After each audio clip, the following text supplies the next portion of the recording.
Suppose একটা stock up ট্রেন্ডে আছে, হায়ার হাই হায়ার লো বানাতে বানাতে উপরে যাচ্ছে, এইগুলো হচ্ছে হায়ার হাই, এগুলো হচ্ছে তোমার হায়ার লো।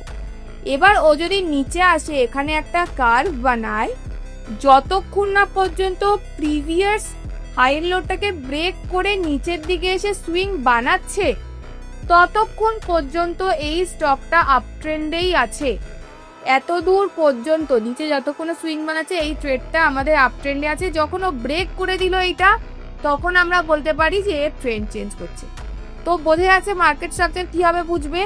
সেম ভাবে একটা স্টক যদি নিচের দিকে যায়, এবার যতক্ষণ না পর্যন্ত এইটাকে ক্রস করে উপরের দিকে আসছে, ততক্ষণ পর্যন্ত ও ডাউন ট্রেন্ড থেকে আপ ট্রেন্ডে যাওয়া শুরু করবে না। মার্কেট স্ট্রাকচারের বেসিক আপ ট্রেন্ড এবং ডাউন ট্রেন্ডের এটা একটা কনসেপ্ট।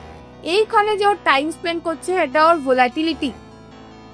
ভোলাটিলিটি, ও হয়তো ওখানে টাইম স্পেন্ড করছে, কিন্তু যতক্ষণ না পর্যন্ত প্রিভিয়াস বড় সুইং থেকে ক্রস না করছে ততক্ষণ পর্যন্ত আমরা বলবো না যে ওর সুইং চেঞ্জ করছে।